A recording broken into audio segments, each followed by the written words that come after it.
tanteraka tompoklasy sy tompoko vavy nyonana amintsika vahoaka malagasy rehetra manerana ny nosy amin'ny alalan'ny televiziona malagasy sy ny radio national malagasy ny radio pirenena amin'izao fandarana manokana anasantsika ny filohan'ny tetezamita andriamatoa Andry Rajoelina izao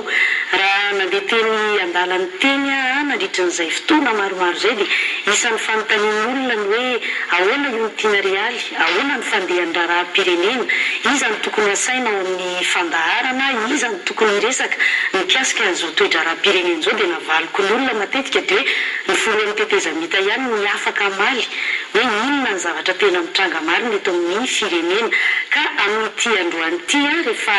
nalefantsika ny fanasana dia nanaiky izy ny resadresaka sy hitafatafa atao anatin'ity fandarana manokana ity ka dia miarabanao andriamatoa filoha miarabanao tompoko misaotra anao nanaiky nasainy izao fandarana manokana iarahan'ny TV Plus Madagasikara sy ny televiziona malagasy sy ny radio pirenena izao. Miarabanao Ontina Realy ary amin'ny fofony fitiavana no itsidihako ihany koa ny isa-tokantrano amin'izao takarivo izao no miarabako ihany koa ny malagasy namana manerana ny nosy izay manaraka ity fandarana ity. Zoan'ny vahoaka malagasy tokoa no mahafantatra ny marina ny lalana tokony aleha manoloana an'izao azo lazaina hoe savorivory misy eto amin'ny firenena no ny toe-draharaha maro samihafa sy ny tsangan-javatra rehetra misy eto amin'ny firenena ankehitriny. Tsy adinontsika koa miarahaba ny teratany malagasy rehetra manerana an'izao tontolo izao izay manaraka nyity fandarana ity amin'ny alalan'ny internet arabentsika manokana ny any Belzika sy ny any Haïti izay isan'ny voan'ny teny mba arabao manokana izay ao anatin'ny fandarana iarahana amin'ny filohan'ny tetezamita androany. Fanontaniako voalohany resaka ianao teo ny resaka savorovora iverenantsika eo ihany ny zavatra rehetra nitranga toy ny fanao anatin'ity resadresaka ity fa ny fanontaniako voalohany aminao dia izao raha miresaka savorovory ve ianao andriamatoa filoha izay ny fanakianana be dia be ataon'ny olona amin'izao fotoana izao mahatsapa an'izay fanakianan'ny olona izay ve ianao hoe ny firotsahanao fidiana no fototra izao safotofoty savorovory eto amin'ny firenena izao satria talohan'ny mahafantarana hoe ho candidat ianao talohan'ny voan'ny listra ofisialy navoakan'ny CES dia efa tamin'ny andalana izotra any amin'ny fifidianana isika vao nipoitra ny anaranao dia nipoitra izao savorovory rehetrarehetra izao. Andry Rajoelina aloha voalohany indrindra dia olona mandamina fa tsy olona anankirotana fa raha verenana kely no hoe mahatonga ny toe-draharaha ankehitriny dia tsara fantatritsika tsara fa misy zavatra ny fanarahana teto amin'ny firenena. Ny fanarahana voalohany dia hoe mametraka ny tondrozotra isin'ny fiara-mitantana ahafahana miroso mankany amin'ny fifidianana malalaka. Rehefa nandrino ampinako anatin'ny fanatanterahana ny tondrozotra isika dia betsaka ny zavatra mitranga sy ny seho hoe mba isin'ny fifidianana ao anatin'ny fotony sy tsy ao anatin'ny korotana ihany koa. Misy ny fifanarahana atao anatin'izany izay natao miaraka tamin'ny filoha teo aloha nisoniavy ny fianakaviam-be raisam-pirenena izany hoe ny troika mikasika ny fodiny vadin'ny filoha teo aloha teto Madagasikara ny hoe tsy tokony anao politika izany. Ny zavatra mitranga dia niandry tsara fantatra ary araka ny teneninao teo Ontina Realy dia ekeko fa ny candidaturako no farany indrindra tamin'ireo candidat raiky amby efapolo izay nekeny ny CES. Ny antony dia izao tsy manana eritreritra mihitsy no hoe andeha androtraka ho anisan'ireo hofidiana amin'ny filoham-pirenena satria efa nanome teny raha teo an'izay teo anatrehan'ny vahoaka malagasy. Ny zavatra mitsanga rehefa nandrotsaka ny dosieny ny vadin'ny filoha teo aloha dia tsy nisy fihetsika nanamelika na ny fetezana na tsy ny fetezana zany ny fianakaviam-be iraisam-pirenena. Ary tena Macron moa dia ny tenitenany dia ny hoe idada ihany no neny ary programme dada ihany no programme neny, zany hoe raha ihany ireo olona nilatsaka ireo zany. Na teny ihany hoe tsy mety izao fandehan-javatra sy fandehan-draharaha izao, fa rehefa natsapa sy nafantatra fa roekeny ny candidature n'ireo olona ireo zay tsy misy mihitsy fanakianana tany amin'ny fianakaviam-be iraisam-pirenena dia rehefa miverina avy any Roma dia nanapa-kevitra mba hisian'ny fitoviana sy ny fifandanjana eo amin'ny hery politika eto amin'ny firenena ny hoe androtsaka ihany koa ny dossier ahafahako mirotsaka amin'ny fifidianana. Ekenao zany fa hoe tsy tao anatin'ny fotoana tokony izy nandrotsahanao ny taratasy firotsahako fidiana. Dia hazavaiko anao le izy mikasika an'izay. Voalohany aloha tiako marihana dia hoe tsy nanana eritreritra mihitsy aloha zany hoe andeha handrotsaka ny dossier fa zao amiko dia misy principe tokony arahana, principe d'équilibre na ny fifandanjana eo amin'ny zany fifanarahana politika atao eto amin'ny firenena zany. Rehefa nandefa ny dossier tany amin'ny CES dia tsy nampiaso mpanao gazety, tsy mitabataba ary tsy namery ny CES. Fa io koa dia miteny hoe ianao hoe tara ve ny dossier sa tsy tara, tsy any no resaka mitoetra fa mbola tsy namoaka ny lisitra ny CES, zany mbola tsy namoaka ny dingy no tonga ny dossier-ako ary nodonihana ny dossier-ako, mafeny fepetra ny tenako ahafahana milatsaka sy mirotsaka anisan'ny fidiana eto amin'ny tanin'ny République an'i Madagasikara. Ny dossier any sasany dia tena anti-constitutionnel satria ao anatin'ny constitution antsika na ny 3e République na ny 4e République dia milaza somatsara fa ireo zay irotsaka ho fidiana dia mila nona ny vatany mipetraka eto physiquement ozy izy ny fitenena an'izay ao anatin'ny constitution antsika eto Madagasikara. Tsy misy zany ady hevitra atao amin'izay ary zay fifandanjana izay no nandrasako satria raha samy nisorona daholo ny rehetra tsy miteny fa zao kosa za dia manaja ny lalàna, manaja ny valiten'ny CES ary ny CES dia tsy misy recours afaka atao fa applicable amin'ny rehetrarehetra iny vao navoaka ny CES. Fa eto Ontina Real dia mamelana aloha hiteny an'ity satria ohatrany variana ihany rehefa manameloka ny fianakaviam-be iraisam-pirenena. Satria zao rehefa mivoaka ny hoe rehetra ny candidat, ny candidat rehetra ny mahasamy malagasy ary maro ary ny candidat nyteny hoe tsy olana aminay fa ny démocratie dia olona iray, feo iray, vato iray ary zay maro anisany mandresy. Fa zao no tiako sarinana ny sainao Ontina Real ary ny vahoaka malagasy. Eto mantsy dia isika malagasy foana no menatsiny, isika malagasy foana no kapohana, isika malagasy foana no bendy.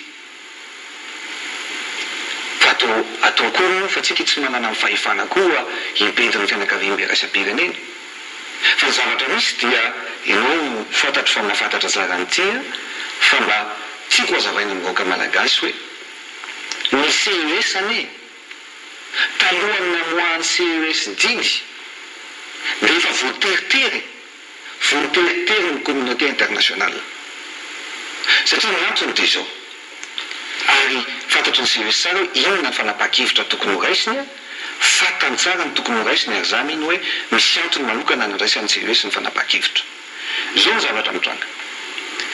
tamin'ny 368e réunion an'ny CPS tamin'ny 22 avril 2013 dia mamela ianao amaky an'ity fa nanome recommandation CPS dia milaza izy ny hoe CPS moa zany dia ny Conseil de paix et de sécurité eo anivon'ny vondrona afrikana eo anivon'ny vondrona afrikana dia nilaza izy ny hoe Le CPS réaffirme la nécessité de considérer toutes les candidatures en exhortant les institutions de Madagascar et les acteurs politiques malgaches de s'abstenir s'agissant du traitement de la question de recevabilité des candidats. Mbola misy toy ianao fa tiako hazavaina kely amin'ny teny gasy ontina mamela ianao hiteny amin'izay hoe tsy tokony hitsabatsabaka na hiteny ny fitondràna amin'ireo fametrahana candidature eo fa tokony halalaka zany le fifidianana atao. Dia zany izy dia ny hoe dans l'esprit de la réconciliation nationale, de l'apaisement et de la promotion de la démocratie, toute action ou décision qui pourrait saper le processus électoral et empêcher une participation large des acteurs politiques aux prochaines élections. Dia milaza tsara ny CPS ato zany hoe tokony halalaka ny fifidianana ary tokony tsy ho sakatsakanana ny rehetra handray anjara amin'izany fifidianana zany. Mazava tsara ny tamin'ny 22 avril tamin'ny 3 mai no namoaka ny décision ny CES. Ary raha mamaky ny décision ny CES tsika dia ny hoe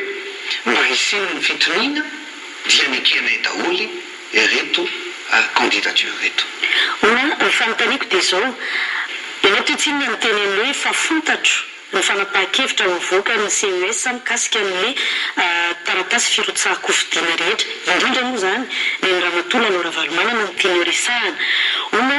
raha ohatra ka afaka nanao pression matery ihany ianao izay filohan'ny tetezamita tamin'ny CES tamin'ny mampidirana ny dossier anao izay ifatara tsy tao anatin'ny fepitaona hatramin'ny 20 volana aprily na ninona tsy tany amin'ny pression hafa no natao hoe ongoto tao nizay tsy mahafeno ny fepetra nono hoe ampidiry koa ary ny ana dia samy tsy manara-dalàna zay dia samy atao anatiny. Ontina realy ny fitsarana dia malonteny fa tsy malonteny izy eto satria samy nanaiky ny pression amin'ny communauté internationale no nanaiky ny anao. Ny mpitatana dia tsy anjaran'ny mpitatana mihitsy no manery ny mpitsara amin'izay didy ho avokany. Malalaka ny mpitatana ny fitsarana amin'izay didy avokany ny fitsarana. Za manokana mbola tsy niteny mihitsy amin'ny fitsarana hoe zao na zao ny didy tsy maintsy avoakanareo. Ny teny navokako tamin'ity dia zao tsy naharetsy tsofina ao satria efa tsinjoko mitery nataony ny fianakaviana iraisam-pirenena hoe ekeo daholy tsy hoe raha ekeny rompiona zany natapaka ny fifanarahana rehetrarehetra natao tany aloha zay natonga anao hoe apetraka kokoa ny raha samy hoesorina daholy ny rehetra tsy mampanina anazy zany ary tsy teny tsy tabataba zay tsy nakako mpanao gazety zay tsy nanovako fanambarana tamin'ny fomba ofisialy fa nitoy andehitry ontina realy le fianakaviana iraisam-pirenena ihany no mivadika ao anatin'le toromarika sy fandraisana fanapahan-kevitra ataony satria degaly ianao mahita indray ny communiqué amin'ny 376e réunion dia milaza indray ny CPS ny hoe ato anatin'ity zany dia mistipule izy ny hoe les auteurs d'un changement anticonstitutionnel du gouvernement ne peuvent participer aux élections organisées pour la restauration de l'ordre constitutionnel.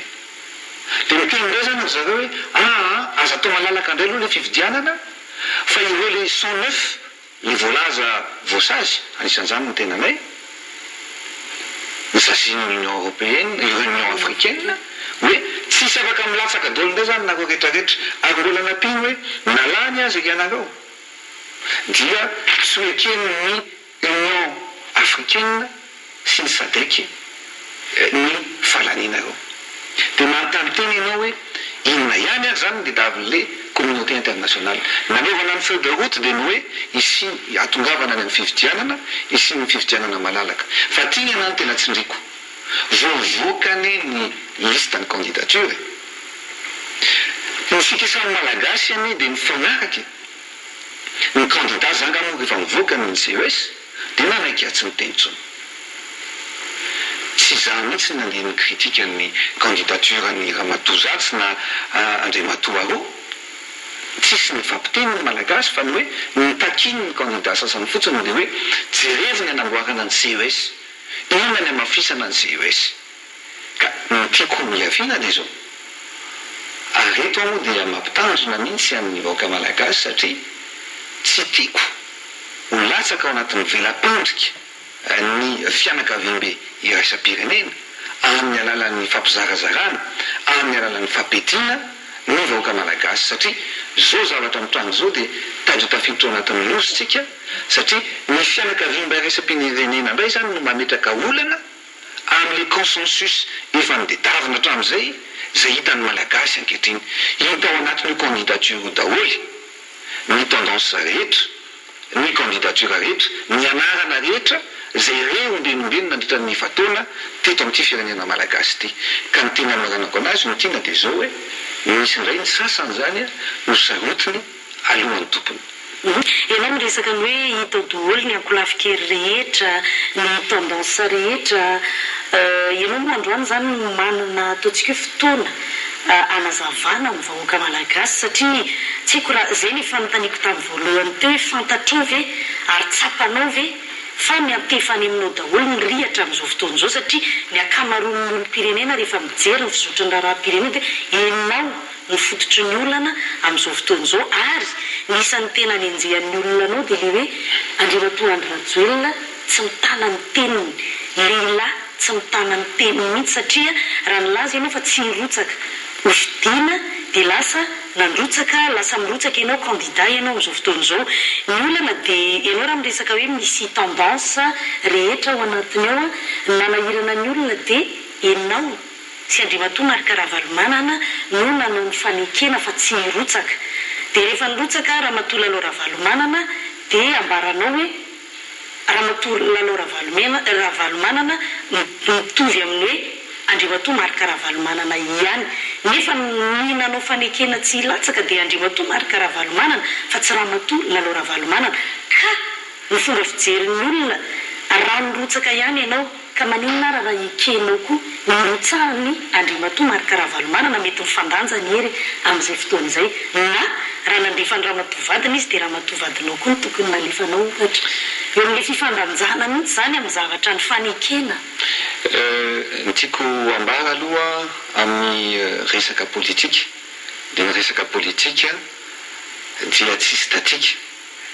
fa ny resaka politika dia en perpétuel mouvement miova foana io isan'andro isan'ora tsika isan'ora io toa miresaka fa rapitso hafandray no sy eo an-javatra ny tiako lazaina amin'izay dia ny hoe sanatry ny vavaladiany lela tsy hoe Andry Rajoelina koa no tsy nitana ny teniny mena fa amiko misy zavatra lehibe tokony ho ajana sy fifanajana rehetrarehetra ao anatin'ny fifanarahana politika dia ny fifandanjana na ny équilibre zay lazaiko tao zay équilibre zay kosa raha manana ny rariny ianao tsy teniny hoe manana ny rariny dia hitana ny teniny menao fa zay équilibre zay ny nodedavina ito amin'ny tany sy ny fanjakana sy ito amin'ny firenena ka tsy ho voateritery amin'izay zavatra zay ianao fa tokony atsapatena n'izay ny zavatra rehetrarehetra ny zava-dehibe indrindra dia ny hoe raharaha-pirenena ity ny hoavin'ny Madagasikara no resahana ny hoavin'ny vahoaka malagasy no hojerevana ka za kosa araka ny teniko meningeny raha toka alavitra amin'ny firenena ny filatsahako tsy tokony misy anakanana an'izay raha amodika ny firenena ny filatsahako dia mazava ho azy fa lehilahy lehibe mahatsapatena mahafantatra ny zavatra tokony ho atao matoa no nametraka ny zavatra iny hoe zao ny zavatra vahaolana tokony misy ny tsy filatsahako ary zany nangataka mihitsy hatramin'izay hoe aloha tsy milatsaka koa ny filoha teo aloha tany Seychelles zay ny resaka an'izany fa ny tsy fifanajana an'izay ny faneken'izay dia tsy voafatitra amin'izay intsony zany olontiana realy ao anatin'izao tsika mbola mifaninika mbola mijery satria mbola ho resahantsika eto hoe inona moa zany ny zavatra rehetrarehetra mitranga eo ianao miteny hoe fa maninona tsy ataony latsaka ny filoha teo aloha na nataony latsaka ny vadiko aloha tsy tia politika ary za koa tsy androso anazy mihitsy amin'ny zavatra tsy mifanaraka amin'ny conviction hoe forceko fotsiny izy noho za hoe ny fitiavako politika ohatra dia ao atosiko ny vadiko andehan'ny politika tsy ao anatin'ny sainako zany sady tsy ao anatin'ny fomba fieritreretiko mikasika ny hoe tokony irosoa ny filoto aloha irotsaka koa tsy anjarako koa manapaka an'izany tsy anjarako ny force anazy hoe mirotsy maintsy mirotsaka fa misy ravitra petraka teto amin'ny firenena dia reo manapaka sy nandidy dia ientotsika izao manolona an'izay candidature zay efatra raika amin'ny efapolo no candidat ao anatin'ny fanapakevitra miraisiny CES. Fanamariana ihany moa no iresahako azao ngabe ohatra ny afetsena ny zavatra be lehibe ataonareo nareo le mpitondra sy mpanao politika amin'izao ohatra ny manao kilalao an'ilay izy dia mifametsifetsy dia ozy hoe hatreto aloha zany mety hoe voanao Andriamatomary Karavalomanana satria raha fetsiko izy raha nalefany tao amin'ny CES tao koa zany ny dossier mety ho lany satria CES zany efa natao andaniny dossier rehetra ary eo indrindra ny fanontaniako hoe PDB zany amin'izao mitsikera mikasika ny CES io na ianao arenge zany manaiky hoe mistera tany mivondrona iraisam-pirenena nakany amin'ny CES nanekeny ny firotsako fidindra matoa Lalora Valomanana sy mifandraika amin'izay moa zany ny amiral Didier Ratsiraka ihany koa izay tsy nafeno an'ilay fepetra nenao koa tahaka an'izany tsy tao anatin'ny fempotona nekeny zany hoe le CES mihitsy zany zao nefa tsy atokisana kanefa io ny tsara ny fifidianana ho avy eo manaiky ny fijerin'ny olona amin'izao fotoana izao ve ianao hoe any amin'io aloha ny tokony hovahana voalohany tokony ho ravana mihitsy io CES io. Ianao toy ny teny tianareo hoe fijeriny olona fijeriny vahoaka eto dia miteny hoe fa fijeriny vahoaka ny mpane politika no manisy olana amin'izany fa ny akamaroan'ny olona na mipivarotra gazety na mipitarika posany na ny olon-tsotra ny olona te hifidy te handena amin'ny fifidianana ary ny demokrasia dia hoe ny teniny be sy ny maro na ny laniny be sy ny maro no raisina ao anatin'ny firenena iray. Ny zavatra misy ankehitriny dia tsy mety raha konfiskena izay demokrasia izay zany hoe le fanalana ny candidature zany naman'io konfiskena le demokrasia hoe ahoana moa no anekena reto olona reto sarangan'olona reto mbola mitatra moa zany le izy io satria ao anatin'le 109 ane mbola misy folo dia izy zany sisa nilatsaka ao anatin'izao zavatra rehetrarehetra. Alaiky velo ianao ny anasorana ny candidature anao. Zao no zavatra tiako holazaina aminao Montina Réal na dia principe d'équitabilité ao anatin'ny zavatra tedaviko na principe d'égalité ihany koa égalité na traitement mitakin'olona dia hoe ny fitoviana ao anatin'ny traitement ka za satria ankehitriny hoe za le manaiky fa atondro maina mabato ihany isika malagasy voateritery isika malagasy satria ny fianakavian'be raisam-pirenena zany zao mibaiko hoe raha ohatra ka tsy milatsaka reto olona reto dia ho averinay ny fanampiana raha lany ny sarangan'olona ohatrany reto tsy azo fakatoavana dia ahoana zany inona no tokony ho atao ao anatin'izany zavatra rehetrarehetra zavatra ianao teo ny teny hoe ahoana moa zany no eritreritro amin'izay zany izao samy tompony anaikitra ny rehetra eto anatrehany tantara sy eto anatrehany firenena na ny fianakavian'ilay raisam-pirenena na izay milatsaka ny vahoaka no tsara ka raisiko valolombelona ny vahoaka androany eto anatrehanao Montina Réal hoe za andro rajoelona za ny fanoteny omenombeny fa za ny tsy olana ho amin'ny firenena fa vaholana androany ary vaholana koa arapitso zay no teneniko eto zany atao mason'olona rehetrarehetra hoe za dia vonona ny isitona ny candidatureko raha toka misitonako ireo rehetra voalaza sy voasoratra fa tokony anao an'izany. Izavy io zany hoe raha fianoko anao zany efa mihoatra n'le ramatoa Lalora Valomanana sy amiral Didier Ratsiraka ianao zany hoe zay hoe voalaza fa nanonga-panjakana tamin'ny 2021 rehetra. Tsy za mametraka an'izay fa asesika mamaly regny ny CPS izy moa tsy mahagaga anatsony fa mivadika foana io fa zay tsika mamaly nay CPS hoe ahoana koa zany fandeha an'ity zavatra ity satria mazava arabaky teny ary tsika rehetrarehetra samy mahay mamaky teny frantsay tsara daholy mazava ny ity tenen'ny CPS ity mazava hoe izy ny olona ao anatin'ny 109 ary mazava hoe tsy hoekinako zareo ny reoloreo ka volana ka za moa zany eto hoe tsy maintsy mitady vaolana tsika inary ny vaolana zay ny teneniko hoe voalohany indrindra misy rafitra be dehibe teto amin'ny firenena napetraka mila mifandiniky tsika satria ho avy ny Madagasikara koa no dinihana ka zay no teneniko mikasika an'izay fahafahana hoe nahita vaolana voalohan'izay aloha ho tinariany zany hoe izay moa le ambaran'ny teny vahiny hoe nahita brèche ianao tamin'iny zavatra nambaran'ny CPS iny dia nidiranao le resaka hoe reo nanonga-panjakana dia eto aloha efa nanao fanamariana an'izay ihany atao anatin'ny fandaharako hoe misy fahamarinana ny teninao amin'izay lafin'izay hoe raha ireo nanonga-panjakana dia amin'ireo candidat reo be dia be ny miara-dita aminao raha nanonga-panjakana nareo dia miara nanonga-panjakana daholy zay mohatra fotsiny aloha tsy manapaka anao fa mba tiako lazaina saintsika fotsiny tsy dia tiako loatra leo nanonga-panjakana zay ny ambaran'ny CPS ny famaky anazy moa eny fa hoe ireo zay nanova fitondrana tsy tamin'ny alalan'ny ara-dalàna tsy tamin'ny fomba demokratika zay zany le misy io mantsy hoe ahoana ny ary amin'ny firenena maro ny noekiny fa neto Madagasikara tsy ekeny zareo mividiratsika isanao moa olana misy eratana rehefa avy eo raha toka sitrakao nalatsina tsy hoe manapaka anao fa mba tiako mamarina fotsiny zay mitina fa ao anatin'izay nefa neto toerana ianao zay ny namoaka an'izay resaka hoe 109 le voasazo ny vondrona afrikana fa raha neto toerana aloha misy an'ity taratasy ity androany nalefan'ny prime ministre ny avy ao amin'ny CSC ny avy amin'ny folo alinda ny avy amin'ny polisy ny avy amin'ny FFM nalefan'izy ireo tany amin'ny CES dia hoe mangataka ny isintomana ny CES niverenany tamin'ny fanapahan-kevitra ny raisiny ozy izy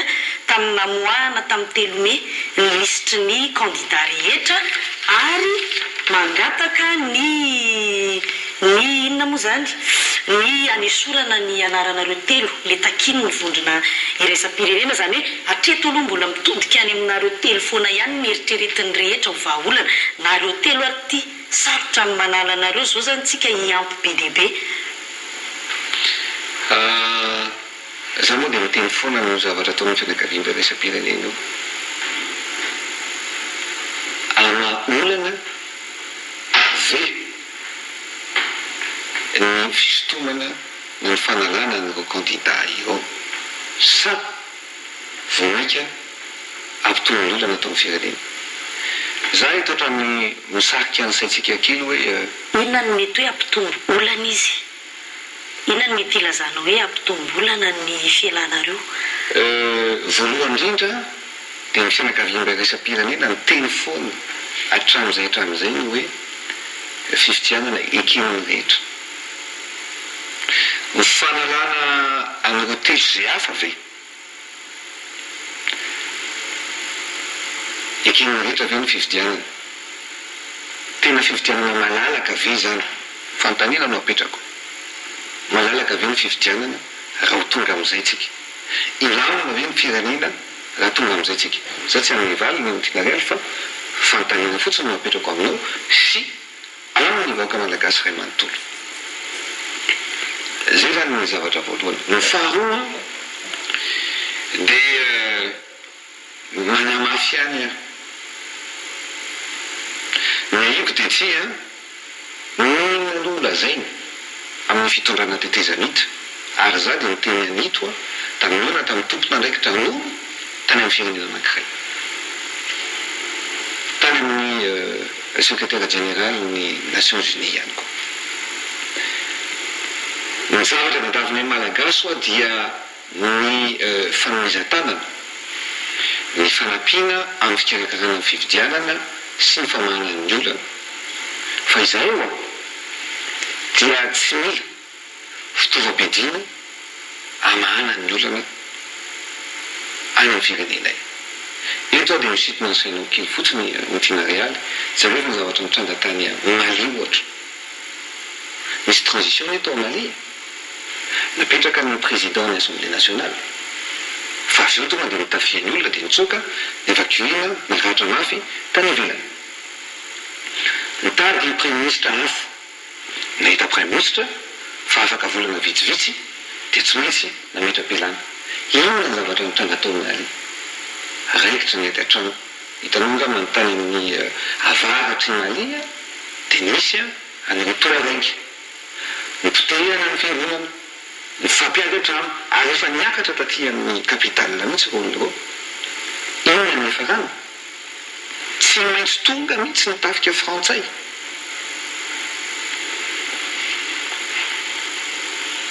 Zay mbola tsy niva amin'ny ankapobeny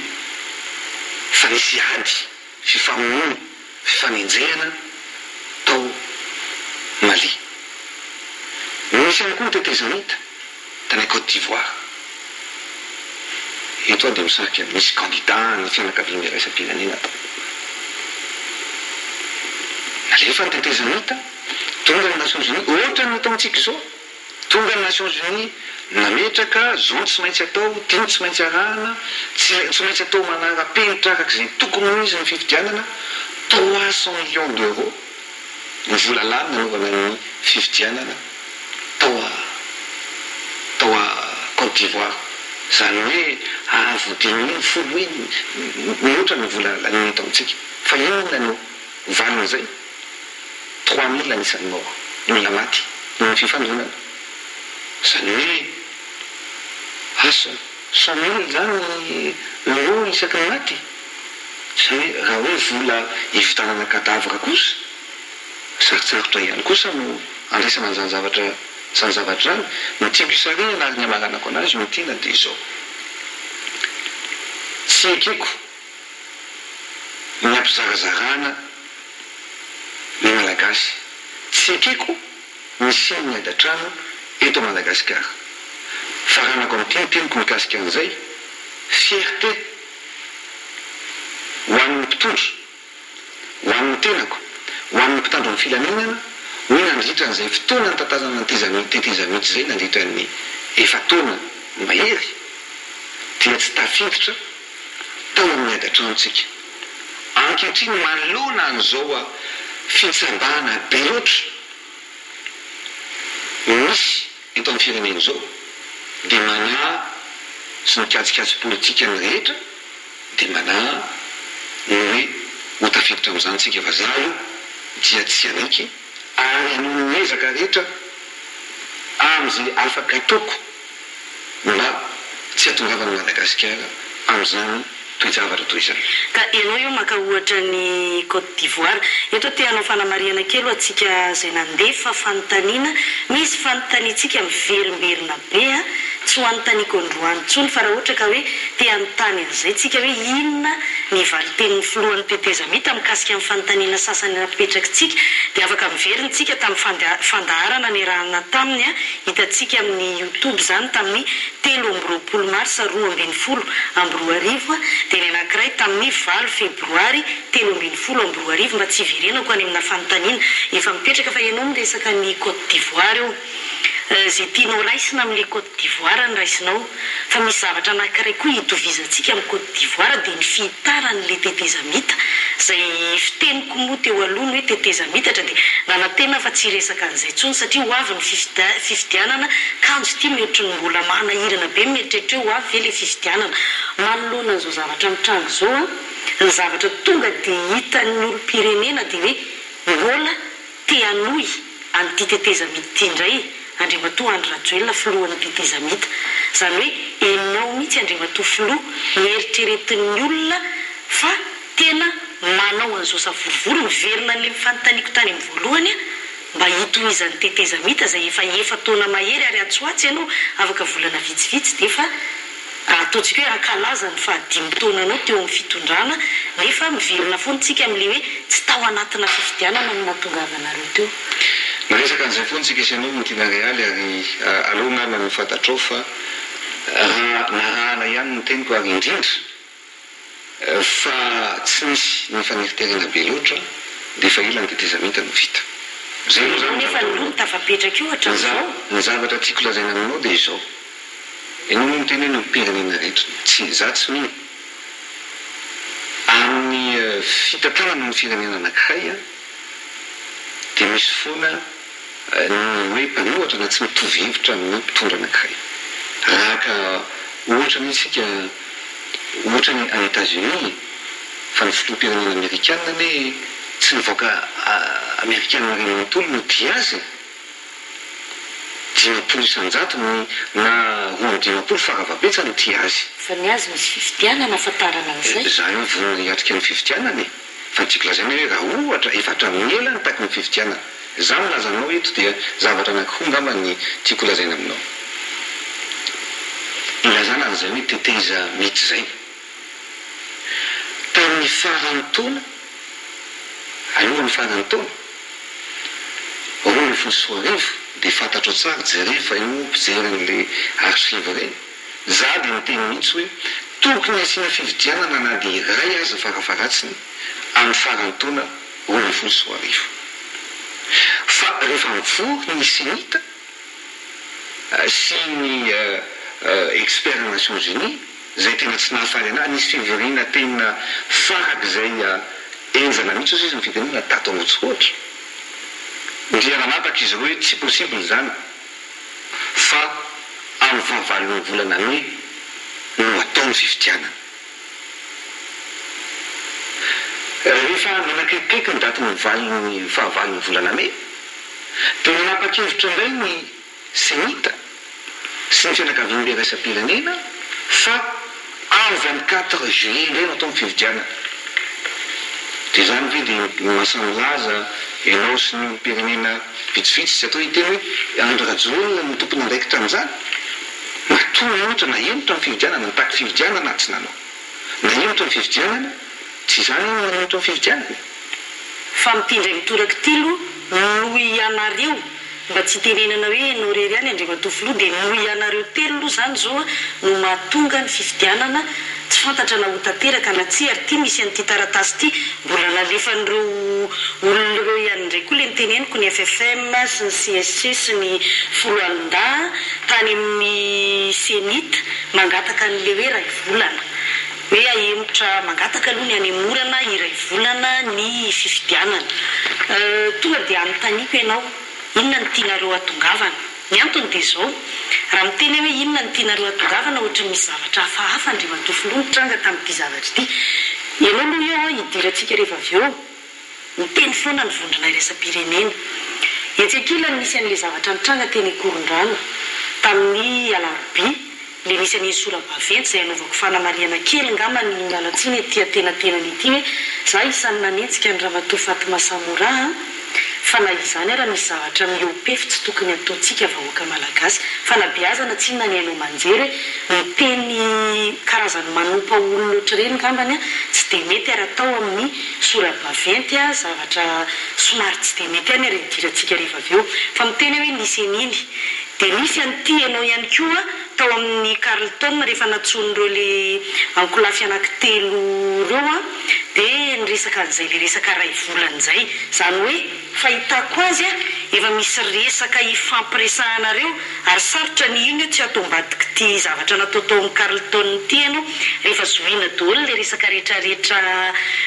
miseho indrindra resaka hoe fanemorana ray volana io inona ny tianareo atongavana amin'le resaka fanemorana ray volana tiako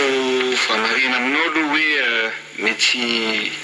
le teny aminao ty hoe raha fijery mitsozany zavatra dia hoe mety eo ambadiky io ianao non dia za koa zany ambadiky ny sadaiky za dao no ambadiky zo zavatra rehetrarehetra zao fotsiny anahy ny tiako lazaina no hoe ny FFM dia rafitra ray a napetraky ny tondrozotra ao anatin'ny article 25 ary anatin'ny article 25 dia hoe tokony ampin'ny fianakavian'be raisam-pirenena mihitsy ny fampihavanana ataon'io FFM io amin'izao tsika miteny zao zany raha ohatra ka nandray ny fanapakevitra ny FFM ny Foloalinda ny joro satria tamin'nozy ny firenena dia zany dia ny tsisy maharatsy an'izany mihitsy raha ny fitadiavana olana vaolana ho an'ny firenena. Io no efa anteneniko tamin'ny conférence de point de presse kely moa tamin'izany mivoaka tao hoe izahay any nasaina nakano Gabron na Santon na etsetratsetra tonga zay namaly natsony ireo mpanilanilana namaly ka vomaika ve ka malagasy tompona andraikitra eto amin'ny firenena amina kandidana natsony anao hoe tongava fa amona ny fahitanao an'ity olona telo moa zany natsaina fa zany ny fifanajana dia tonga namaly an'izany anso ny atsona anazy zany ary to dia betsaka ny resaka ny ataotao momba ny fandriampahalemana ahoana moa kasika an'ity fividianana ity ilamina ve ny firenena efa milamina ve ny climat eto amintsika amin'izao tsika miteny zao etsetretretra ka ny anahany hoe tsy hoe ty kotongava fa ny fanontaniana mipetraka dia hoe ahoana marina moa zany ny faran'ilay firenena inona moa zany misy ny fitoniny ary io teneniny ao anatin'ny foroanga hoe tandrovo nataony anakandria maso ny tsy mikorotana milo mandritra fa indrindra rehefa vita ny fividianana. Ianao niresaka hoe ianao ny tonga tao amin'ilay fiantson'ny FFM sy ny folo alin-dà dia niresaka Gaborone ianao sy ny sisa hoe nitsony fa ny antsoko inge ny FFKM teny hivaty fa tsy tonga ianao hoe tonga ianao tamin'ny fanokafana fa noho ny tonga ny fotoana ny famaranana dia tsy tonga ianao dia ataon'ny olona koa hoe maninona ianao rehefa tsona tsy tonga dia izay koa ve andeha any mikarakara inareo afantsiana kely ngamba ny tena realy za dia manaja ny ray aman-dreny ampanahy eto amin'ny firenena raha natsona teny dia tonga tokoa tamin'ny fanokafana zany hoe fampihavanana no resana teny dia tonga namaly anso satria za dia olo ny fihavanana ary mandala koa ny fihavanana sy ny filaminana eto amin'ny firenena zay natonga na teny misy antony manokana no tsy natonga na andro alahady ngamba ny ratadidinao tsara ary ny fakomalona ny asabotsy tany amin'ny faritany misy antony manokana no tsy natongavako teny tamin'ny famaranana fa nasaina namaly anso dia tonga ihany koa eto tsy diako kely satria ianao moa to miteny ihany koa no hoe manolona an'izay ray aman-dreny ampanahy zay resaka ianao tao amin'ny ramatoa zay représentante ny Nations Unies eto amintsika fa za aloha somary gaga manaraka ny toetra ray eto amintsika zao ny antony ary za dia mitovy hevitra aminao ihany koa raha nisy an'izany sora-baventy zany tany za aloha tsy nahita sady tsy tany hoe milaza mety hoe manana endrika mety hoe mety handratra ny sasany dia ohatsy za hoe gaga satria nisy tompona andraikitra tonga dia manameloko miakatra amin'ianao manjery dia manameloka an'itoe zavatra oatra reny dia gaga soratra amin'ny banderole ve no andeha hanovana fanamelohana toy te any anatin'ny hainao manjery zany mijery za hoe fa tamin'ireo ray aman-dreny ampanahy reo misy nanivaiva tamin'ny gazety tamin'ny hainao manjery fa to tsisy olona niakatra nanao point de presse hoe manameloka an'ireny satria efa mihoatra ny diplomasia ny zavatra ataon'ny olona eto amintsika tsy nanameloka isika malagasy zany tena hoe raha zavatra ohatran'izany banderole zany ve no atao resaka andanina andro sy resaka ny gazety lavabe nirana samy manana mieritrery tsy azo eritreretina hoe karazana incident diplomatique mihitsy ve zavatra nitranga teny satria misy olona mpiara-miasa aminao akaiky eto Ambotsiroatra hitana ny didina teny ary koa eo mantsy mahatonga na amin'ny teny hoe sao dia nareo tato Ambotsiroatra ihany nanao an'iny ny antony teo aloha Andriamatoa Herilanto Andriamahazo zay hita tany ary faharoa nietsika rehetra teto amin'ny firenena dia nisina herim-pamoretana hatramin'ny 2024 tsy nekena ny famorim-bahoaka fa nahoana iny no manokana nekena mampiay ihany rehetra hoe taizany général Richard Bomba tamin'iny fotoana iny. Zao aloha no teneniko anao ny fanehoan-kevitra misy foana eran-tany resaka hoe banderole zany no asitsika polémika tokony ajanona any zany jerevina any amin'ny Maison Blanche any eneo ngamba no mahita amin'ny CNN misy olona foana mitondra tena ndraindray any masika noho ny reny mihitsy amin'ny filoham-pirenena frantsay amerikana masika noho ireny raha miteny ohatran'ireny ve no andeha ataontsika resaka lava be iza zao ane lazaiko anao raha miteny atao amiko za rehefa nisy navoaka fera-pary mihitsy io maty Andra Rajoelina dia hoy zao ary fanompahana mihitsy no anatin'izany fera-pary zany tsy misy mikondamneny zany fa zay ny demokrasia ito amintsika matoa misy an'ireny fihetsika ireny misy zavatra tsy zakan'ilay olona misy zavatra hevitra tian'ilay olona pitainao ao anatin'ireny zavatra rehetrarehetra ireny tena hoenao hoe misy eto amintsika hoe misy hetsika foana ao magro presque magro toerana privé akoron-drano anke ka teny akalamanjany ahoana no afaka manao an'ireny le olona zay le hoe lasa misy zavatra de poids de mesure eto amin'ny firenena ka mahatonga ny olona mieritreritra hoe ianao ny ao ambadika matoa tsy an'ireny olona ambadika aloha tsy za dia afaka miteny ao an'izay tsy za ny ao ambadika ary tsy za mihitsy ny andeha aprisika olona hoe manova an'izao zao a dia olony fihavanana olony filaminana tsy za mihitsy fa mety misy olona tsy mazaka dia amin'ny fomba olona ny any imoa satria mafy loatra le tery misoratsika n'Andriamanitra dia tsy misy zavatra potika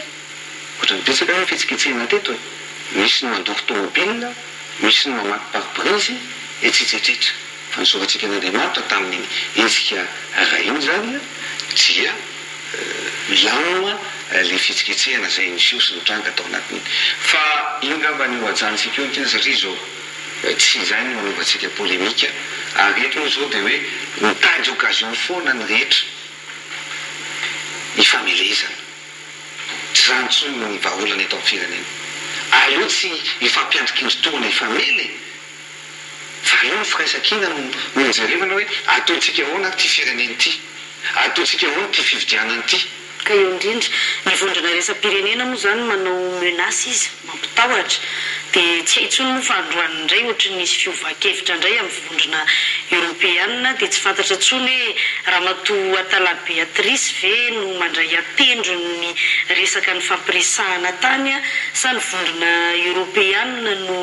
mivoaka miditra amin'ny fanapahan-keviny fa raha tamin'ny herinandro hoe hotapahany famatsim-bolany amin'ny fifidianana androany indray dia hoe mbola tsy izay ny fanapahan-kevitra fa mbola fampitandremana fa tsy hay mety ho tonga amin'izay ihany ny zavatra mitranga dia izay indrindra ny anontaniako ianao teo nitenitsinina hoe tsika ne atody miady am-bato amin'ny vondrona iraisam-pirenena ny antony satria raha vao tsy manome vola zany ry zareo dia tsy misy ny fifidianana zay ve zany ny zavatra hitranga eto ary ohatra ka tsy tonga ianao moa zany efa niteny teo ozy ianao hoe za manaiky hiala tsy hanao inona tsy rotsaka isitona ny firotsako fidinao raha toka ampiarina tokoa zao raha tsy tonga any amin'izay ary tsika inona ny zavatra hitranga isy any ve ny fifidianana hitady vola manokana ve tsika zay ve le ray vola nangatahana amin'ny senita hoe animorana ny fifidianana sa inona ny zavatra mety hitranga amin'izay ianao tompona ndraikitra voalohany eto amin'ny firenena manana valiteny ngamba ianao manoloana an'izay fanontaniana ngezabe apetraka ny olom-pirenena zay ny valiteny voalohany ngamba nikasika ny hoe ny fifidianana sy ny fanampiana za aloha dia somary gaga ihany koa satria misy omeko tsy meko ary io dia olana goavana io eto amintsika satria zao marina tokoa ny lazainao itinéraire fa ny fanambarana tamin'ny herinandro dia hoe tapaka ny fanampiana avy any amin'ny Union Européenne sy misy firenena anankiray koa lazaina hoe misitona ny fanampiana fanambarana ofisialy zany zavatra any ary mivoaka tamin'ny Haino Amanjery tsy Andry Rajoelina eto mamorona fa tsika samy mahita an'izany tany amin'ny Haino Amanjery dia androany indray zany tapitapika eo dia hoe zao indray le izy inona ary ny tena marina zay hoe le zavatra mitrangy zao ny zavatra lazaiko anao marina amin'io ontina realy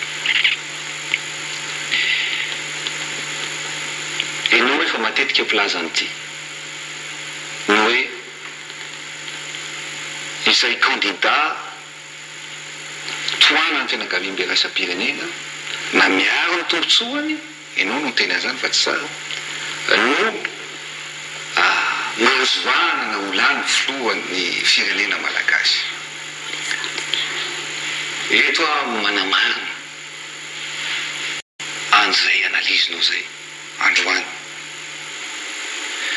Za dia ny fiarovako ny tombotsoan'ny firenena malagasy amin'ny fitondrana arenan-kibon'ny tany eto amintsika dia nahazahoako olana betsaka zany. Za tsy zana sany dénoncé hitanao angamba ny zavatra niseho tamin'ny fitrandrana anankiray teto amin'ny firenena. Nahazahoako pression be zany, nahazahoako olana be zany, ary ankehitriny dia zay no mahazo anazy satria terrain Andry Rajoelina ankehitriny hoe raha Andry Rajoelina no lasa filoham-pirenena, olany filoham-pirenena, ary fantatra zareo fa olany filoham-pirenena io Andry Rajoelina io raha toka mandeha amin'izao io fifidianana io. Noho izay anton'izay dia atao ny fomba rehetra anakanana ny tenako tsy latsaka ho fidiana. Tsara fantatry ny vahoaka malagasy ny zavatra maro satria za tsy maninatra ny tena an'izany. Za dia olona révolutionnaire, patriote, tia tanindrazana. Za dia miteny foana mitandrazana aloha ny vahoaka zay vao hainao za. Za zay ny teneniko eo foana, ny teneniko hoe raha afaka mbola misakrifie ny tena koa tsy siny miady an-trano, tsy siny mikorotana fa mamparely fotsiny toerana rehefa avy eo satria efa misy olona ao zany afaka atao karazana saribakoly manaiky miaro ny tombotsoa dia asivy croix rouge izy ny fitenenany sasany zay ny candidature-ny Andry Rajoelina sy ny hafa sasasasany ihany koa. Ka ny fanavakavahana toy zany ny teneniko hoe lasa le konfiskena mihitsy zany le fahafahan'ny vahoaka malagasy misafidy. Ary mampalahelo le izy fa zava-misy ary zoan'ny vahoaka malagasy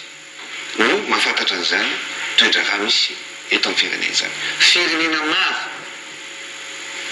no tompon'antoka ao anatin'ny fitondrana eto amin'ny firenena. Ny mahavariana amin'le langage ampiasainareo amin'izao fotoana izao nandritran'izay efa taona izay zany dia ataoko hoe le vahoaka maronisa dia na izy hoentinareo makatsy dia hoentina makaroa satria zavatra misy hatramin'izay dia zao arakaraky ny tombotsoanareo. Rehefa miteninareo tsy hainao rery fa nareo mihitsy na nareo teo amin'ny fitondrana na ny ankilany any amin'ny mpanohanana Andriamatoa Marc Ravalomanana na ny hafa ankoatran'izay rehefa metimety aleloia ny vondrona iraisam-pirenena, rehefa tsy metimety aminareo indray torahambato indray le vondrona iraisam-pirenena. Ohatr'izay foana ny zavatra niainantsika teto nandritran'izay efa taon'izay. Mety ketsy dialogue malgache au malgache rehefa avy eo indray tondrozotra iarahana ny vondrona iraisam-pirenena fa inona ihany ny tena tadiavinareo satria lasa le vahoaka malagasy eo ampovoany no miaina krizy efa anatin'ny efa taona mahery. Le teninao teo hoe aleloia tsy dia tiako loatra iny tiana satria zay ny tenin'ny Ramatoa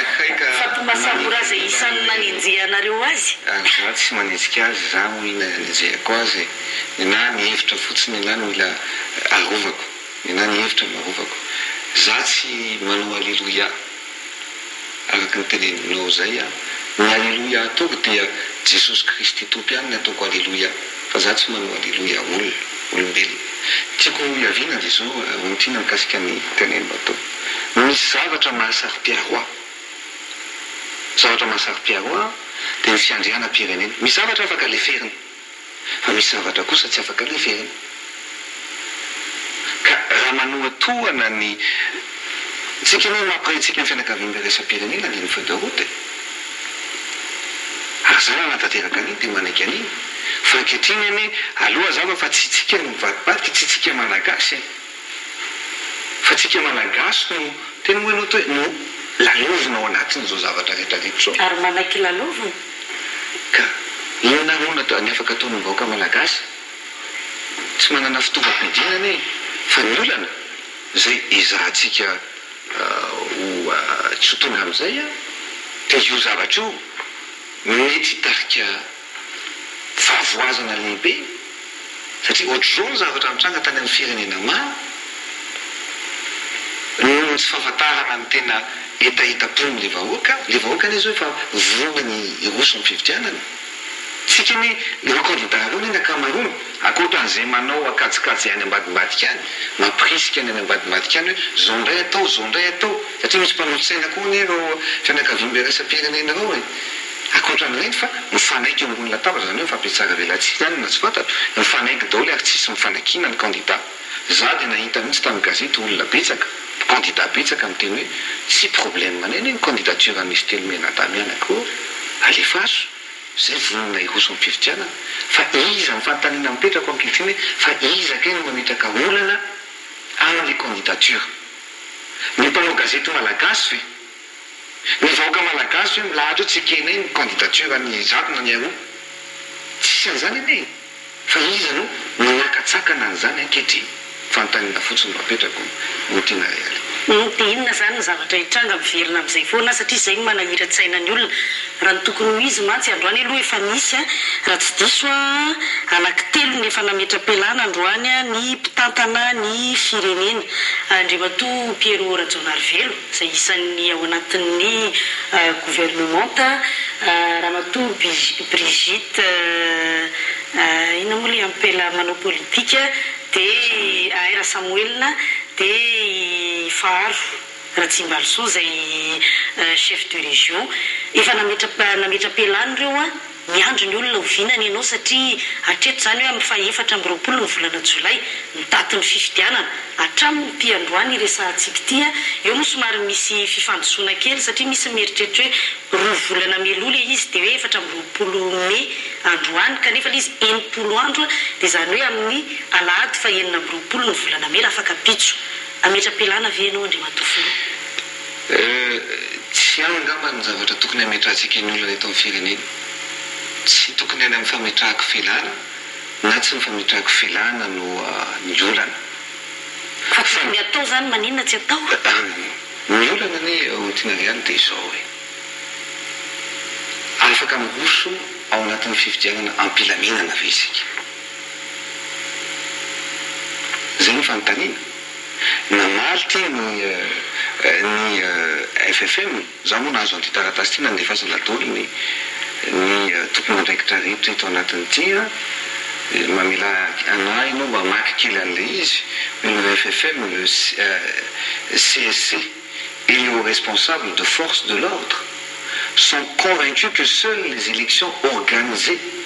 dans un climat apaisé peuvent garantir la paix. Avadika kely amin'ny teny gasy ny FFM ny CSC sy ny tompony andraikitra ambony rehetra ny tafika malagasy ny floalinda eto Madagasikara dia resy lahatra fa ny fikarakarana fividianana ao anatin'ny fitonina zay ihany no vaolana apetraka eto amin'ny firenena ka ahoana moa izy fa zareo ihany koa aloha vetivety Andriamatoa Filo no nangataka tany amin'ny senita hoe ahemory ray volana ka mitoy le marina mihitsy ny tenenao mitoy le izy ka ao anatin'ny ty taratasy ty zany dia ny hoe milaza ny mana ny lehibe ny floalinda eto Madagasikara fa tsy ao anatin'ny fitonitsika ahafahana mikarakara fividianana amin'izao tsika miteny zao ary mangataka izy zay dia hitady vaolana fa manangataka ray volana ka mba ahemory ny fividianana nitsika an'izay dia zao ahoana moa no ahafahantsika hirosana amin'ny fividianana zany ka ohatra ka manana tsy afaka mifeny fandripalemana ny mpitandro ny filaminana matoa io dia ny teny napitatsika avy teny tety foana hoe dernier rempart aneny filohan-dà matoa filohan-dà mitantsehatra ankehitriny dia ao raha ozy izy nyvitanena zay na hoe matoa izy miditra antsehatra dia satria voozongozona na en danger ny filohan'ny tetezamita sy ny filohan'ny tetezamita ko en danger fa ny firenena malagasy ny fiandrana pirenena zay no en danger dia zay natongavako any amin'ny vahaolana satria raha miresaka eto tsika mivoaboasantsika aloha zay ny olana rehetrarehetra miverina foana miteneniko hoe amin'ny matompona andraikitra voalohany eto amin'ny firenena anao andriamatofiloha dia tokony hanana vahaolana ianao manoloana ny zavatra manahirana tsain'ny olona ny manahira-tsain'ny olona voalohany zao amin'izao tsika sianao miresaka zao dia ohatra ny teny ianao teo hoe ny fifidianana ny vahaolana ny rehetra efa manaiky an'izany kanefa vao hoe ohatra ny tsy mety tsy hidika eo le fametram-pialana dika an'izay tsy isy zany le fifidianana tsy zany no metraka an'izay mazavany ny constat napetraky ny FFM amin'ny fampiavana pirenena ary ao anatin'ny feuille de route dia milaza amin'izay mihitsy ao anatin'ny article 25 fa tokony atao ny fampiavana ary ny fampiavana pirenena dia milaza ihany koa ao anatiny tsisy ny sesisiny ihany fa tsy ao anatina climat apaisé tsika satria misy ny sakana apetraky ny fianakaviam-be resa-pirenena mikasika ny candidature tsy mazava zany ny candidature izanahana moa zany afaka milatsaka olana ray zay olana faharoa milaza ny fianakaviam-be resa-pirenena fa ahatonay aloha ny famatsinyolo hatramin'ny roviny faharoa zay ny fahatelo dia mikasika ny fanatotana ny bulletin unique satria ny teny ny filohan'ny senita hoe hatramin'ny alatsinainy teo ka izy zao efa zoma zany hoe zany rehetrarehetra zany matonga ny tompona andraikitra hoe aleo zay hitady vahaolana fa mametoky zay fa hita vahaolana zay zany fahitana zareo an'le izy mametoky izy fahita vahaolana donc ny anazy zany no fahitako an'le izy tsy any amin'le hoe fametram-pialana ny tokony ataontsika olana fa tsy zany no mamaiky any ankehitriny no mamaiky atsika misy nefa ny azontsika tenenina hoe nanomea ny ohatra tsara androany efa nisy tompona andraikitra ny ala ka ny tsy mitovy ny andraikitra sany eto amin'ny firenena ianao hoe routine réaly amin'izao ora azo fotoana resantsika zao afaka manome garantie rena le izy no afaka manome garantie fa ametraka tsika objectif tsika amin'ny fomba fijeriny zavatra hoe ametraka démission zany ny filohan'ny tetezamita dia lamina ve ny firenena za en tant que responsable voalohany firenena dia zay ampisy ny filaminana aloha tsisy ny grotana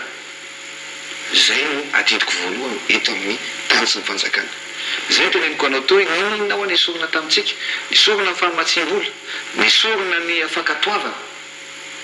fa zavatra reny tsy afaka nesorina tamintsika dia ny fitiavan-tanindrazana indrindra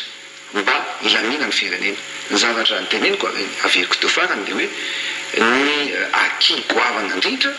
dia tsy tafaroboka tao anatin'ny etatrantsika tsy tafaroboka tao anatin'ny fifandonana ny samy malagasy na dia misy aza mikasy anao an'izany teto amin'ny firenena dia azagaga aloha tsika raha manomboka any aminao zany no tsy mety miroso amin'ny fametram-pialana dia miafa koa eniko zao ny général Dolaire Solosoa tao amin'ny radio anankiray teto Andrenivohitra variana mihitsy ny haino azy hoe tsy ala ao ary napetrany mazava tsara miafa koa moa mbola andrasana ny amin'izay ianao eo miresaka hoe ny zavatra mbola tsy natafaroboka atsika dia ny adetrano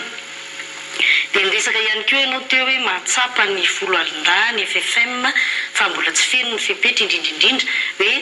tsy ao anatin'ny fahatoniana ny anaovantsika ny fifidianana raha zao fepetra zao zay indrindra nge le nataon'ny FFKM farany teo hoe resaka fampihavanana fa zay foana ny olana ve eto amin'ny firenena hoe satria ny FFKM iny mety tsy netinety taminareo dia navela tany nefa ankehitriny manomboka tonga saina daholo ihany koa ny rehetra sao dia ny FFKM ihany koa raha ny vahaolana azay ny idirantsika any amin'ny lafiny vahaolana hoe ho aminao ve dia tena tsy mety mihitsy ny zavatra nataon'ny FFKM iny sa misy azo atsaraina sa andeha ho aiza satria tsika zao io mangataka ray volana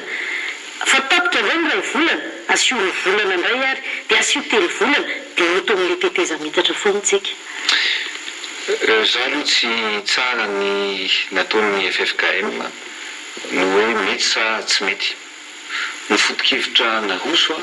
dia ekeko ary mitovy amin'ny zavatra efa narosoko ihany koa dia ilay foto-kevitra no hoe fampihavana. Zany nandroso an'ilay convention de paix multinariale efa vitako izany convention de paix zany. Izay indrindra inona no tena tianao ambara amin'ilay convention de paix satria miteny an'izy ianao androany candidat ianao raha pitso tsy fantatra intsony hoe inona raha ny tena tianao nahatongana. Na candidat na tsy candidat, nangotsaka na tsy nangotsaka dia ny convention de paix ny paix pour Madagascar, fifanarahana mba hisian'ny fitoniana eto Madagasikara. Zay ny zava-dehibe. Betsaka ny zavatra raketiny convention de paix io mba ahafahana misoroka araka ny fitenin'ny malagasy dia hoe aleo misoroka zay mitsabo ka mba ahafahana misoroka n'izany zavatra rehetrarehetra efa voarakitro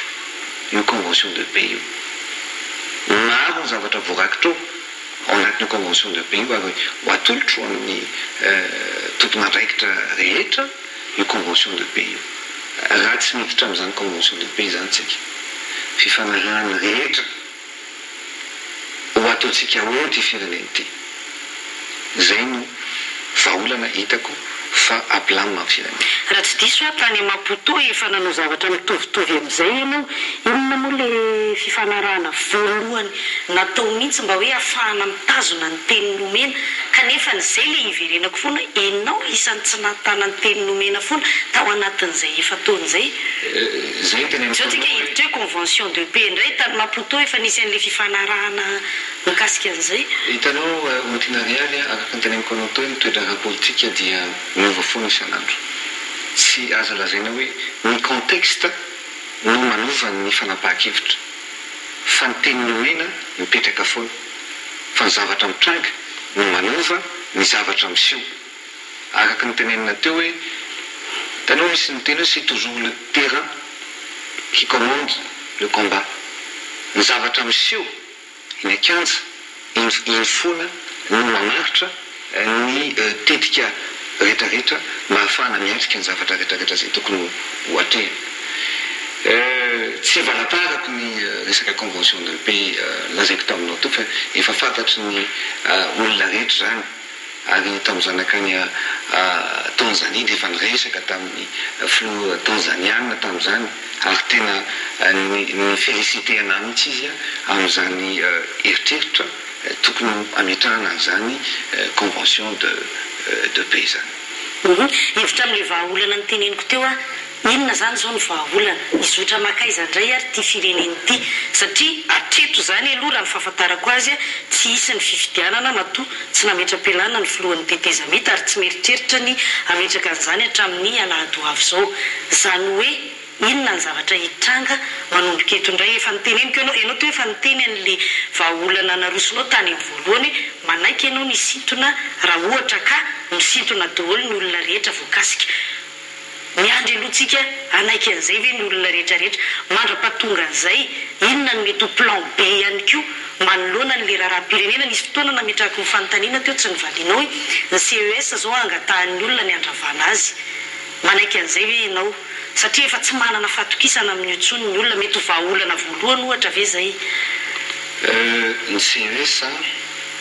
dia nitondrozotra no nametraka azy ary ny olona mpikana amin'ny CES dia olona ny vidiny ny rafitra ataon'ny magistrat na mpitsara teto amin'ny république ny Madagasikara.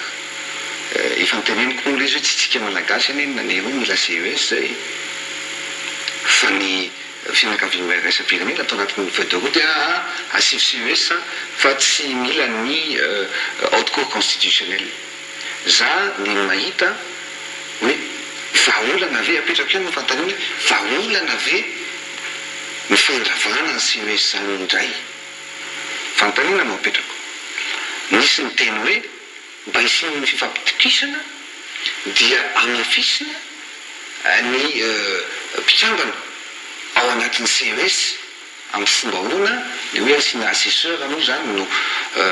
vaolana no mety ny olona maro misy manohatra an'izay koa nefa tao anatin'ilay izy tsika hoa tsy fotoana ny fandravana sy ny fiverenana hatrany amin'ny voalohany zao no tokony ho ataotsika za aloha dia mitana an'izay raha misy zavatra tokony ho atsaraina no toy zavatra misy dia ndao atsaraina tazominao ve zay teninao zay mikasika ny tondrozotra ihany koa hoe tsy horavana mihitsy io na misinana fa andao atsaraina koa ve satria misy nefa mieritreritra hoe efa mizotra makany amin'ny fandravana tanteraka ny tondrozotra tsika zao atreto ny zavatra misy dia tsara apetraka iza no tsy manaraka ny tondrozotra aloha ankehitriny ny malagasy ve ny partie prenante fanontaniana no apetrako sa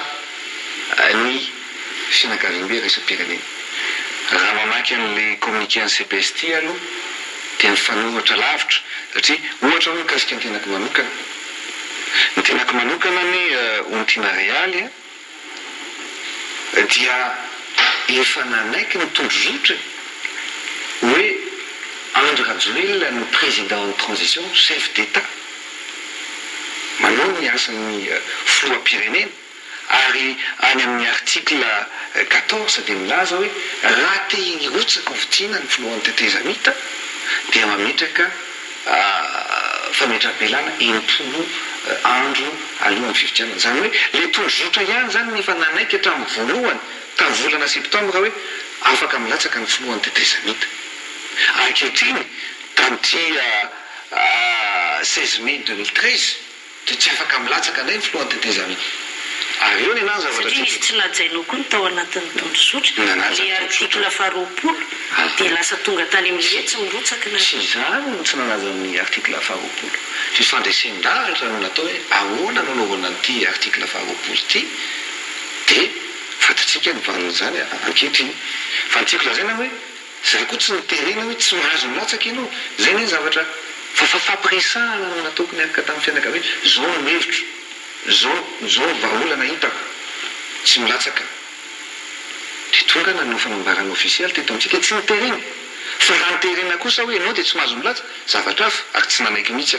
zay ny tsy anaikeko an'ity zavatra atao androany ity zao kosa nefa raha miteny ny fianakaviam-be resam-pirenena hoe noho zao atony zao dia tsy anampy ny firenena malagasy zay dia ekeko zay titsika malagasy koa tsy afaka anery azy hoe tsy maintsy mandoa vola anampy anay nareo fa tazominy indray tsika atao kilany hoe tsy hoe kinay koa ny fividianana ao ataonareo zany atsika zany na dia hoe andeha anao ampiasa ny vola atsika azy dia ampikorontanina le firenena satria tsy hoe kiny le fividianana zay ho ataotsika ary eto moa no nantanona atao hoe mitina hoe ahoana moa ny vola eto dia niady sahirana ary tsika tsara tatana ny volam-panjakana satria amin'izao tsika miteny zao dia tiako mampafantatra ny vahoaka malagasy hoe manana vola tsika 24 millions 500 000 dollars ny vidin'le Air Force One zay ao amin'ny banque centrale ao amin'ny compte eo zay fantatry ny tompony andraikitra ny fitantanam-bola rehetra hita mivavitra misy atsika amin'izao tsika miteny zao zany hoe afaka ampiasainao zany hoe dia mitehirizinao le izy satria hoe afaka ampiasaintsika amin'izay ilavatsika azy fa ny raha-pirenena zao moa dia voatahiry somatsara ao ny tahiry ny zay indrindra mety ho fiainontsika ve ny teti-bola satria raha tsy diso tonga tamin'io taremarika 80 tapitrisa dollar amerikana io senita niainga tamin'le hoe mety hatratra 10 tapitrisa nisan'ny mpifidy amin'izao moa ohatra ny mahavariana ihany misy taremarika taty amiko teo amin'ny 7 millions 7 tapitrisa dia niakatra 20 tapitrisa dia midina 7 tapitrisa indray tsy hay mihitsy le taremarika avoakan'ny senita hoe firy moa zany ny afaratsika amin'ny mpifidy mety hanana n'le vola ve zany tsika satria io le 10 tapitrisa io ny ingan'ny senita tamin'ny kajy nakany vola hoe nametrahana n'le teti-bola hoe enimpolo tapitrisa dolara amerikana ny anaovana ny fifidianana ka raha ohatra ka mahita ny taremarika fito tapitrisa mahery io izy amin'izao fotoana izao mety ho valo tapitrisa mety hanana an'izay teti-bola zay ve zany tsika anaovantsika ny fifidianana raha ohatra ka zay manko le resahako teo hoe inona le plan B eritreretin'ny filohan'ny tetezamita ary raha toka tsy raikitra le hoe miala ny rehetra satria mety ho sarotsarotra ihany iny hatreto. Ny voalohany aloha tokony miray fosy miray saintsika malagasy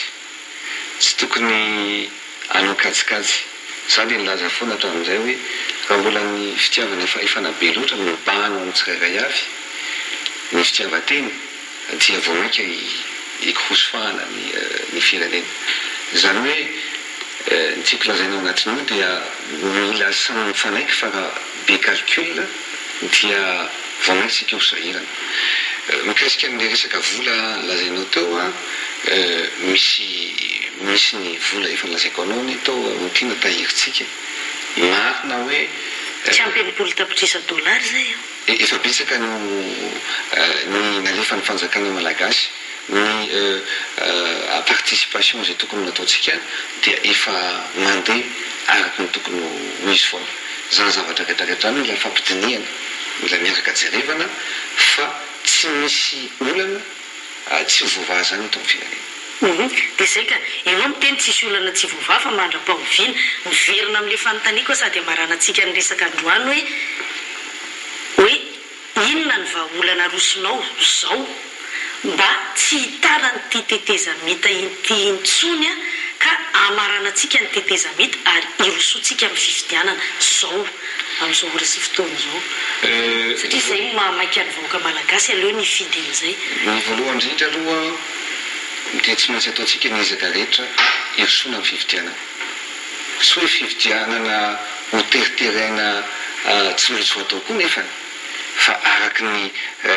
constana ny fahatsapana hitany tokony araikitra rehetra dia tsy maintsy apetraka tsara ny fitoniana ahafahana miroso amin'izay fifidianana izay. Raha toka atsika malagasy mifanaraka ny tokony andraikitra mifanaraka tena hoe tsy zarirany no tokony ho ameny vahaolana ontinarialy zao ny anay no manahirana anay no miteny azy rehefa zany no teny dia mba misy ny plaisir ny sasany fotsiny fafinaretany sasany dia tsikirana fotsiny ny hevitro raha ny hevitro no diso dia avelao fa zay no mahita sy matsapa fa misy vahaolana afaka atao eto amin'ny firenena. Tentsika isanao nanao fandaharana tamin'ny za avy any tamin'ny 20 febroary 2023 ary tena tiako mihitsy mba artenao zany matadidy tsara tadidinao mihitsy 20 febroary iny émission iny soma 20 febroary nanaovantsika amin'ny fandaharana rehefa vita zany 7 febroary dia tonga dia tentsika isanao ny vahaolana napetrako tamin'iny mitrina ary fatsola ho anay eto anatrehany vahoaka malagasy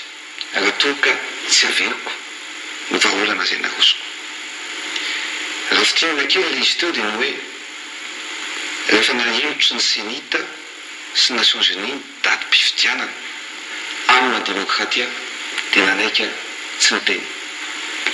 Rehefa nahino ny risika ny teny izy hoe tsy maintsy fifidianana filoham-pirenena sy fifidianana solombavambahoaka no atambatra fantatro tsara fa nilazo menimeny hoe fifidianana solombavambahoaka no tokony atao melo. Rehefa niteny izy talohany io anteny foana tsy mety io rehefa niteny izy nanao fandaharana antsika izy nao tamin'ny 20 febroary dia nangina tsy niteny intsony amin'ny demokraty ana fanekiko fa eto androany dia mbola mamerina fahadisoana eo anatrehany tantara raha toka tsy mamerina nyity androany zaho mitinarialy dia miteny anao na milatsaka na tsy milatsaka ny fanaovana ny fifidianana mitambatra io dia averiko aminao eto ihany androany fa ahina hiteraka olana roavana eto amin'ny firenena. Alohantsika aka zavatra concret kokoa na milatsaka ao aza na tsy milatsaka andeha ny fiodinana voalohany raha ao anatin'ny scénario zany hoe milatsaka ny tena. Laha ny premier tour moa dia arabasoa arabatsara fa mety tsy maintsy sisy ihany ny deuxième tour raha nikajikajy no natao fa andeha hanao deuxième tour candidat Andry Rajoelina sy ny candidat anankiray tsy fantatro no manao deuxième tour. Na raha tsy manoa dia candidat hafa tsy maninona. Midika an'izany raha raika amby 20 ny candidat rotsaka ovitriny dia misivy amin'ny 3 zany efa mijanona fa ny 2 ihany miakatra deuxième tour. Fantatro tsara ny tantaram-pirenena ao Mokina Real fa raha misy ny olana tamin'ny roso arivo dia teto Antananarivo no misy contestation. Fa n'ity ampiarahanao ny député sy ny présidentiel zany hoe omena vana zany ny candidat rehetra indrindra moa fa rehefa raikitra ny fifidianana deuxième tour dia mifanakaikaiky ny vato fa rehefa betsany mety 5 isanjato sy 5 isanjato melanelana fa mety ho akaikaiky kokoa n'izay ary mety ho amin'ny 5 sy 20 isanjato avy ny candidat anankiroa. Inona ny dikan'izay? Afaka atao tsara zany ny contesté ny fifidianana ary teny aminao raha ohatra ka mandratra mijery ty dia ny teniko ny arivo ozy izy ny ray amandray ny teto aminao zay fa aza zany mare. Raha may ny lapan'ny tanàna ny Tananarivo taminao amin'ny fitopolo fa hiteny anao fa ny zavatra ny tagnany tany mananara farany teo hoe tapaka ny groupe dia may ny asosoran'olona may ny jirama ka ianao hoe mieritreritra hoe raha tambatra io fifidianana io amin'izao tsika miteny zao le candidat valo amin'ny 3 zany dia mijery fotsiny hoe tsy lany zay ary ny candidat rehetrarehetra zay tsy lany any mainty rano any Manakara any Tamatavy sy ny karazana dia eritreretinao ny ao Mokina Real raha isy olona ivory itsy aroa hicontesté an'izay fifidianana natambatra zay. Zany hoe amin'ny vahana ny contestation tsika. Zay le zavatra tsikiko androany fa tsoko raha tsy miteny an'ity hoe ny firenena malagasy kory dia tsy ho atao kobay. So androany amin'ny tena zay farany fa rehefa eo misy za efa manika ane tsy tenitsony mety isisy tsy mba diana ihany zany io indray raha ohatra ka zo fandeha zao. Ianao manontany anao hoe inona ny vahaolana dia miteny ao Mokina Real hoe fahitako azy za manokana ary afaka miteny afaka milaza teto amin'ny tantaran'ity firenena malagasy ity